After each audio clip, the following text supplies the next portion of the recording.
Another day, another BLM hoax completely bites the dust. Welcome everyone. My name is Sean, and today we're going to talk about the Takia Young story because it gained a lot of attention over the past couple of weeks, but now finally all the information is out so I can do one video where I'm not speculating and I break down this case from front to back because this was on the cusp of being the latest and greatest BLM hoax. However, the video evidence didn't turn out the way the usual suspects actually wanted it to turn out, so now it's another story of a narrative crumbling before our very eyes. But before we get into that, I want to say thank you to everybody who signed up over on actualjusticewarrior.com/join. Give me the money. Give me the money. Okay? And thank you to the podcast listeners, Spotify, Apple, and Google's podcasting platform. Okay, y'all, we need to talk about Takia Young. Trigger warning, this is going to be about police brutality. Takia Young is a 21-year-old black woman that was living in Columbus, Ohio. Now, to give you the long and short of the official BLM narrative of their official lie, it went a little something like this. Takia Young, she was 7 months pregnant. I don't know if you guys know this, but Takia Young was in fact 7 months pregnant. And while being 7 months pregnant, Takia Young, a black woman, she decided that she was going to go shopping for her other children and for the 7-month-old baby that was growing inside her at a Kroger. The pigs, being who they are, were already on site harassing other people and looking into someone's vehicle that was parked mysteriously or something. For whatever reason, one of the Kroger employees believed that Takia might have stolen some food, so they went to the police that were already in the parking lot and alerted them that that might have happened. I get that the police were already on site, but there's no reason why that Kroger employee couldn't have just stopped Takia and said, hey, we believe you may have taken some items and you didn't pay for them.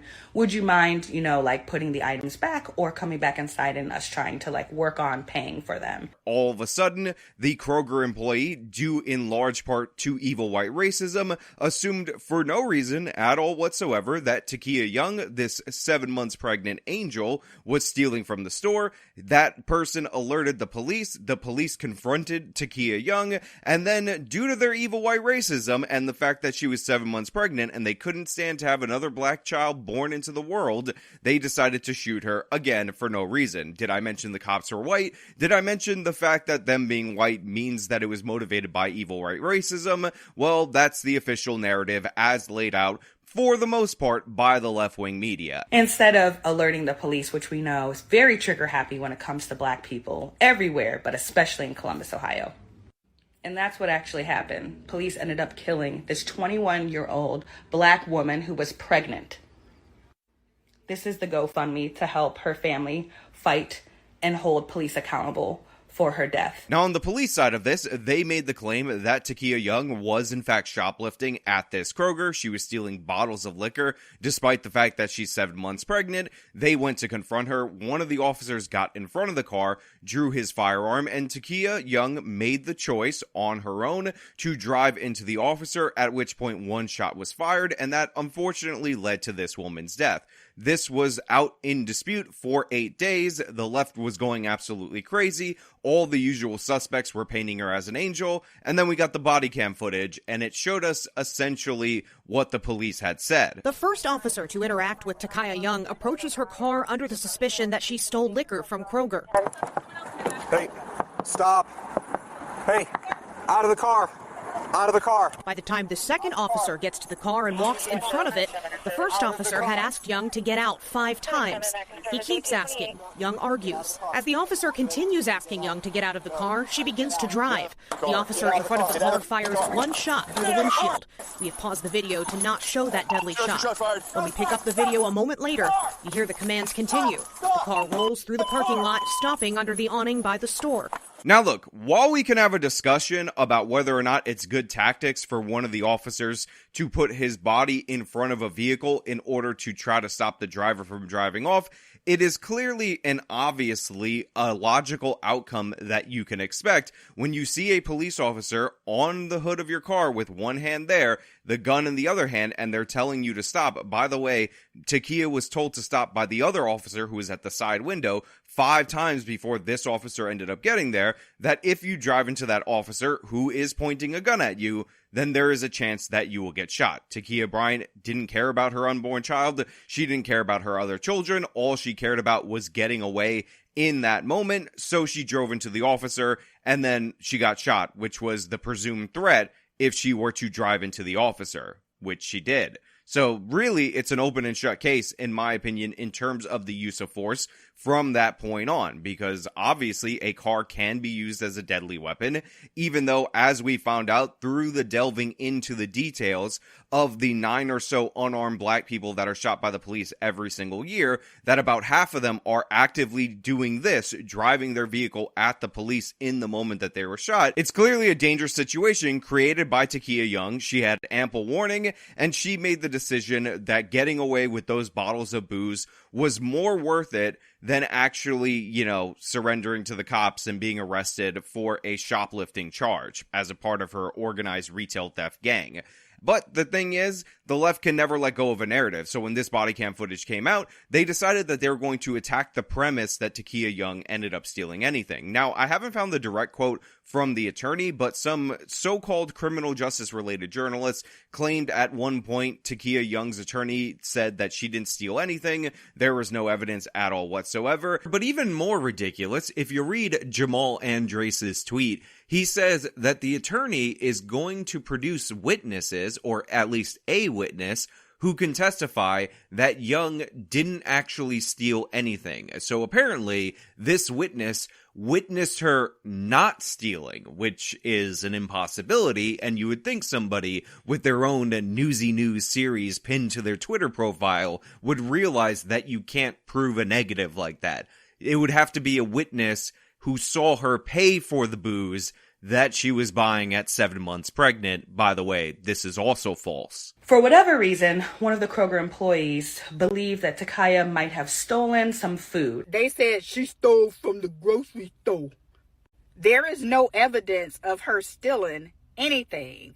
So this just goes to show that y'all are so quick to believe negative commentary about black women. And we got a bunch of different videos warning people against believing the police narrative about her stealing liquor, because it made no sense at all whatsoever for a pregnant woman, 7 months pregnant. Did I mention that Takia Young was 7 months pregnant to steal booze? And we got a bunch of different headlines to this effect, including this headline, which unintentionally is one of the funniest headlines of all time, which is from this thing called The 19th, and it says, Takia Young's shooting highlights sobering reality for black pregnant women in America. Just the use of sobering in that headline alone is amazing, but the premise of this article is also asinine and ridiculous. The idea that it's a racist reality of the United States of America, that you can't drive your car into a police officer to get away with another crime without expecting some consequences,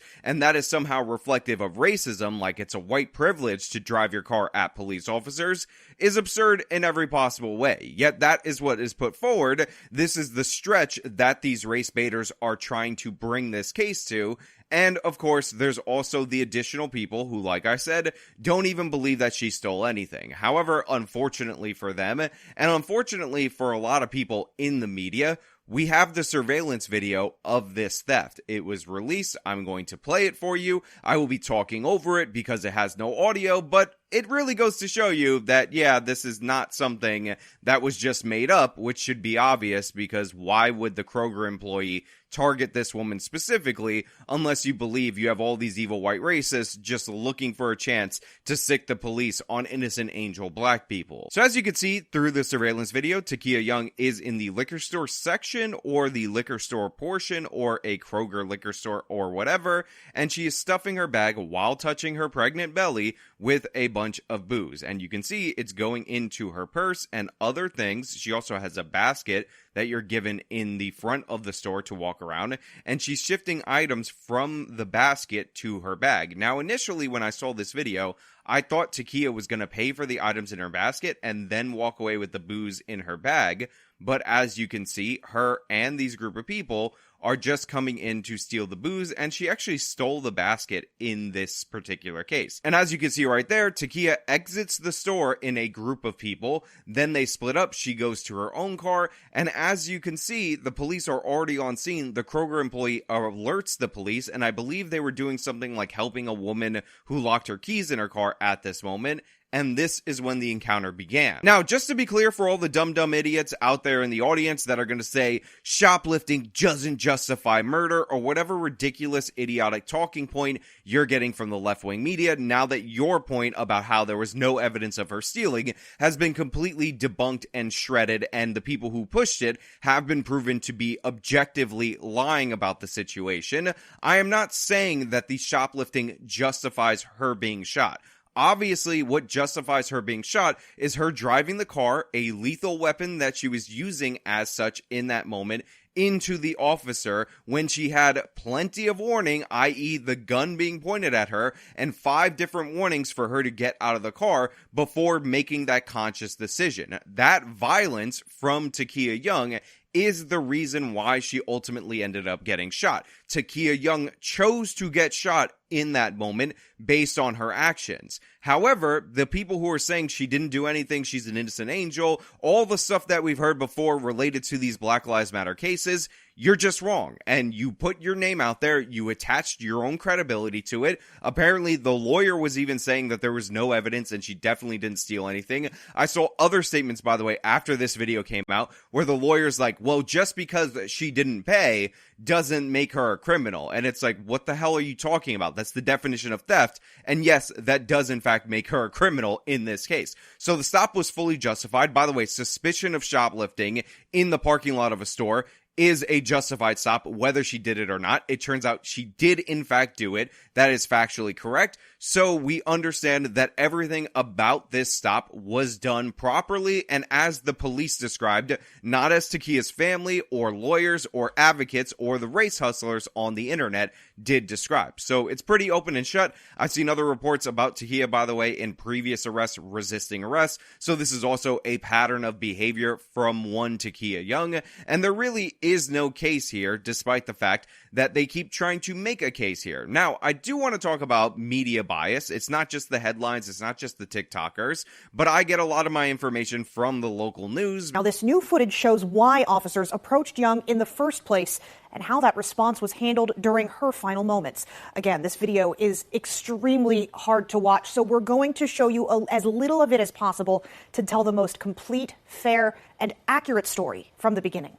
Surveillance footage from inside Kroger's liquor store shows Takia Young taking bottles from the shelves and placing them in her purse. News 4 called this disturbing, and I think this is because their previous segments, they were platforming the attorney of the woman who was saying, oh, it's a murder for sure, the officers were definitely guilty, and shading skepticism on all these other parts of that story. And you could actually catch some of that in the intro to this segment where they're saying this answers some of our questions that we raise at NBC4 Columbus. Again, we want to be transparent here. We're showing you today's video because it does answer some key questions many people had, including us. Again, nothing about this is disturbing. Now, I don't know if this is political bias or if it's, hey, we want a local news story to cover, but it's a really interesting way that they ended up setting that up. And normally, local news is tougher on crime than national news, so I just found this to be incredibly curious, if I'm being perfectly honest. Now, they end up cutting to the attorney for Takia Young's family at the end of this. I want to play that for you because he's seen the video now, and his response is ridiculous. It shows us nothing but more evidence of murder. And I fully believe that this just further solidifies our position that a murder occurred here and that officer Connor Grubb should be terminated and indicted. So this is the attorney for the family. Clearly and obviously, he is the one that they're retaining because you don't need an attorney if you're pursuing prosecution against the officers. Counsel in order to file a suit against the police department, against the township, against the city, against the wherever, in order to extract funds based on the events of this shooting. So obviously he's going to advocate for his side and not say anything that throws shade on his own potential case because he's looking for a huge windfall based on this. But to say the video that proves unabashedly that Takia Young was in fact stealing and that the stop was 100% justified, and this was why Takia Young was running from the police and tried to hit the officer, is proof positive that it's murder, is kind of insane, and it's just absurd. I would have just said, oh, no comment at this time if I were the attorney, but these attorneys tend to make asses of themselves over and over again when it comes to these kind of cases, because a lot of them just don't stand up to scrutiny, and all they're really looking for is media pressure to be put on the department so that there is a settlement, even if the facts don't back up that settlement. Also, during the course of this, he named the officer, and for whatever reason, the police department in this case has decided not to do that. I'm going to play their reasoning for you, but then I'm going to talk about it afterwards. Blendon Township Police have not released the names of either of the two officers who confronted Young. In a statement today, they repeated their reasoning that the officers are victims of assault and protected by Marsy's law. Now look, I'm going to give the caveat that I understand 100% why you don't want to release these officers' names, because that ultimately leads to them being harassed and attacked. Shaun King has threatened to dox many officers in similar circumstances. LeBron James put out a guy's image, if you guys remember, in the Takia Bryant case, also in Ohio, and we found out later that he saved a black girl's life because Takia was actively trying to stab her. So it's a really sketchy situation, and I understand for privacy reasons why you don't want to put out an officer's name. However, the victim rights statute, I don't think it was ever intended to apply to officers performing their duties as officers, and fundamentally, police officers are public servants, so in situations like this, it's always best to go with the transparency, and for the department, I would just say, look how much transparency has helped you so far, because in 2 weeks, you killed the entire BLM narrative by releasing the footage. So while the threats and harassment from the people who believe the BLM lies are real and they are serious, I wouldn't be honest with you guys if I told you that the Marsy's Law justification is reasonable in this circumstance, in my opinion. But hey, those are just my thoughts. Let me know your thoughts down in the comments below. If you like the video, show them by leaving a like, subscribe for more content, follow me on my social medias, support me via the support links in the description of this video. This has been me breaking down Takia Young. Till next time.